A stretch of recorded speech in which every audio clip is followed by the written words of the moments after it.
Ben, là, je viens d'arriver, donc c'est encore tout frais. Il y a plein de monde partout.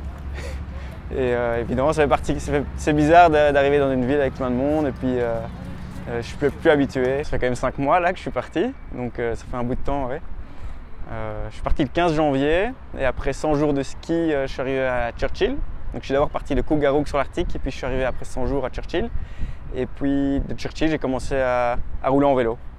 Donc d'abord, j'ai suivi le chemin de fer et puis il m'a fallu 15 jours, un peu plus, pour arriver de Guilhamn jusqu'ici.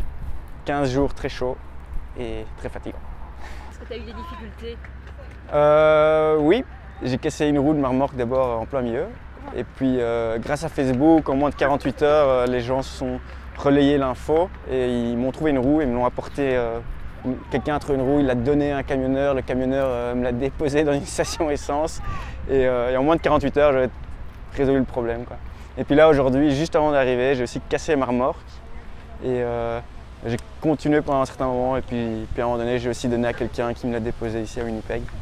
Donc il y a toujours plein d'imprévus et de casses, mais ça fait partie du voyage et il faut être créatif. Et les Canadiens sont super solidaires, de ce qu'en tout cas moi j'ai pu voir. Moi j'ai l'impression que ça vient du fait aussi que les communautés sont plus petites et donc du coup les gens sont très habitués à s'entraider et ils se parlent beaucoup plus que peut-être dans les grandes villes. Et du coup moi je le ressentais très fort partout où j'allais. Pour eux c'est normal de demander si ça va, ne fût-ce que si ça va bien et de manière sincère, quoi. Donc, et puis d'aider s'il y a quoi que ce soit. La prochaine étape c'est donc il me reste 400 km de vélo jusqu'à Bemidji et le lac Itasca. Et le lac Itasca c'est le début du Mississippi, qui fait 4000 km, un peu moins. Et du coup, voilà, je vais descendre le Mississippi jusqu'à la Nouvelle-Orléans. Donc ça, c'est la prochaine étape. Tout sur l'eau. Et j'ai hâte de changer d'environnement. Ça va être génial.